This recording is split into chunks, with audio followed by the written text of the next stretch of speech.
Hello everyone, this is class 6th science chapter 3 cloth materials fiber to fabric। यहाँ पे आपके सामने जो स्लाइड दिख रही है ये लास्ट टाइम आपका होमवर्क था। आज इसका डिस्कशन है। आपको बोला गया था कि आप खुद से एक बार सॉल्व करके मुझे सेंड करें, बट सिर्फ एक स्टूडेंट ने ही सेंड किया है। खैर मैं इसका सोल्यूशन करा रहा हूँ। आप देखो, ये आपको पेज नंबर 34 पे मिलेगा। बुक आप अपने सामने रख लीजिए। फर्स्ट एमसीक्यू जो है मल्टीपल चॉइस क्वेश्चन, यहाँ पे 8 क्वेश्चंस हैं और इसमें से 1 कोई ऑप्शन करेक्ट होता है, बट जो बाकी के ऑप्शन होते हैं वो उसके आसपास ही होते हैं जो करेक्ट है, ताकि स्टूडेंट कंफ्यूज हो। खैर पहला क्वेश्चन है, yarns are made of very thin strands called. Yarns जिन पतले पतले थिन स्ट्रैंड से बनाए जाते हैं या बनते हैं उन्हें हम क्या कहते हैं? तो यहाँ पे आपका ऑप्शन बी करेक्ट है, फैब्रिक्स उन्हें कहते हैं, सॉरी फाइबर्स उन्हें कहते हैं। फैब्रिक्स नहीं है, फाइबर्स है। सेकंड नंबर क्वेश्चन जो है, weaving is done on special machines called. Weaving special machines पे होती है जिसे हम कहते हैं, क्या कहते हैं? तो इसे हम कहते हैं looms, LOOMS। Option number B है आपके पास। थर्ड नंबर क्वेश्चन है, rearing of silk worm for the production of silk is called. कि रेशम के कीट को पालना ताकि उससे रेशम को निकाला जा सके बड़े पैमाने पर, इस प्रोसेस को क्या कहते हैं?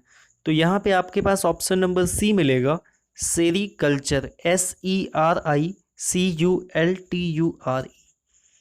फोर्थ नंबर पॉइंट है, which of these is called a golden fibre. इनमें से कौन सा ऐसा फाइबर है जिसे गोल्डन फाइबर कहते हैं? तो that is D number option, that is jute. Jute को कहते हैं गोल्डन फाइबर। क्वेश्चन नंबर 5 आपके सामने है, which of these is a natural fibre. इनमें से कौन सा फाइबर नेचुरल फाइबर है? तो ऑप्शन नंबर डी है आपके पास, सिल्क। क्योंकि जो बाकी के 3 फाइबर हैं वो मैन मेड फाइबर है, रेयॉन, एक्रिलिक, पॉलिस्टर, इसके अलावा नायलॉन भी होता है मैन मेड में।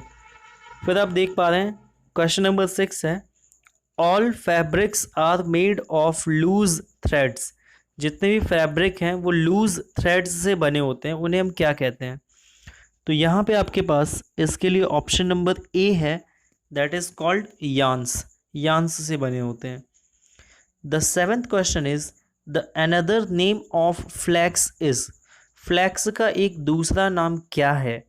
तो यहाँ पे आपके पास ऑप्शन नंबर बी है, लिनेन, LINEN। लिनेन को ही फ्लैक्स के नाम से जाना जाता है, या फ्लैक्स का एक दूसरा नाम है वो लिनेन है। यहाँ पे आपके पास क्वेश्चन नंबर 8 है, what type of climate is best suited for growing jute plants.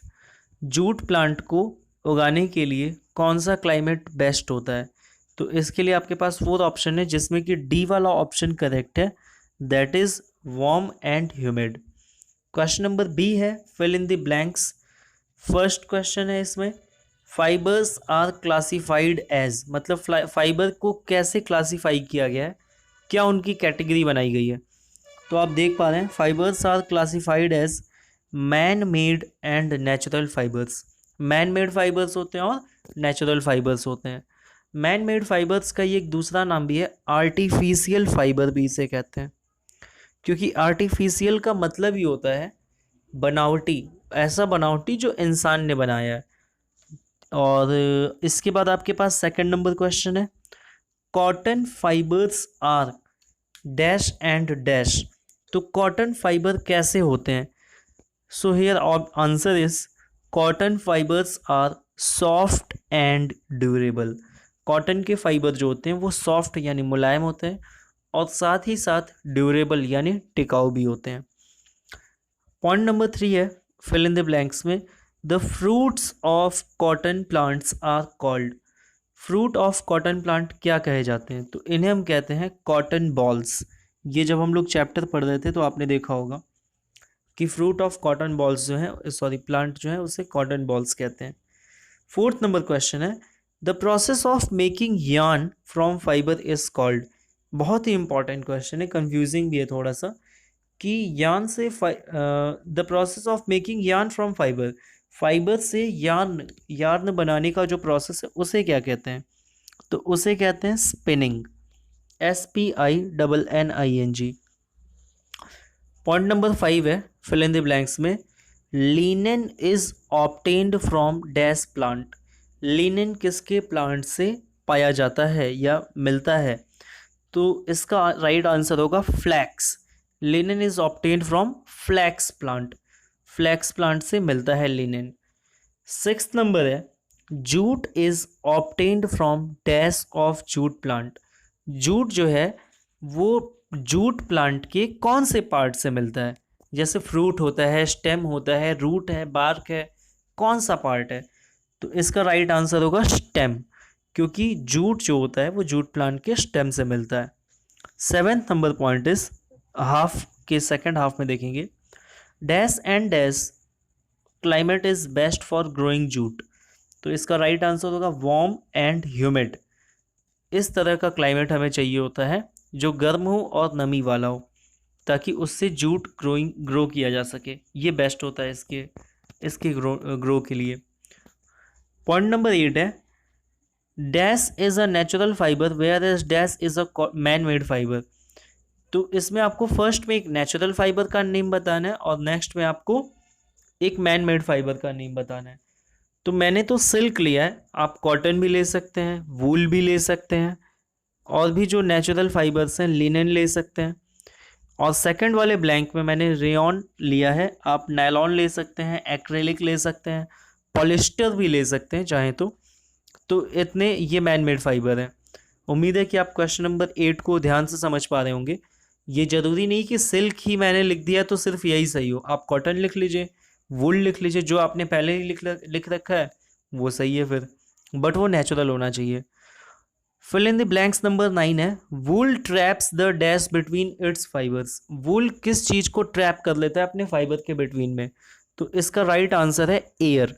Wool air को ट्रैप कर लेता है अपने फाइबर्स के बिटवीन में। ये मैंने आपको बताया था, इसी की वजह से हमें गर्माहट का एहसास होता है। पॉइंट नंबर 10 है, weaving is done by special machines called. Weaving जो होती है बुनाई, वो स्पेशल मशीन्स से होती है, उन्हें हम क्या कहते हैं? तो उन्हें कहते हैं लूम्स, LOOMS। ठीक है।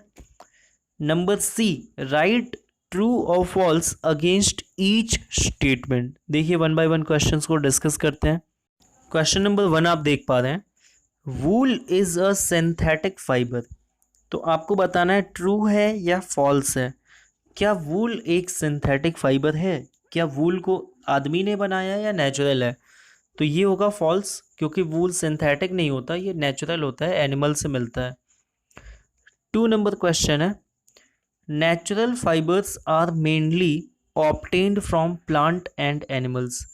नेचुरल फाइबर्स को मेनली प्लांट्स से और एनिमल्स से निकाला जाता है। ये बिल्कुल ही ट्रू है, सही बात है। और नेचुरल फाइबर प्लांट और एनिमल से मिलते हैं। जैसे फॉर एग्जांपल मैं आपको बता रहा हूँ, सिल्क मिल जाता है आपको सिल्क वॉर्म से, जो कि एनिमल है। वूल मिल जाता है शीप से, जो कि एनिमल है, अंगूरा गोट से। फिर आपको कॉटन मिल जाता है कॉटन प्लांट से, जो कि नेचुरल है। लिनेन मिल जाता है फ्लैक्स प्लांट से, जो कि नेचुरल है। तो ये सारी चीज़ें ये आपके दिमाग में चलती रहनी चाहिए बातें। क्वेश्चन नंबर 3 है यहाँ पे, the cultivation of cotton plant requires very low temperature. तो ये बिल्कुल ही फॉल्स स्टेटमेंट है। कॉटन के कल्टिवेशन के लिए हमें हाई टेम्परेचर चाहिए होता है। नेक्स्ट पॉइंट है 4 number question, the fruits of cotton plant are called flex.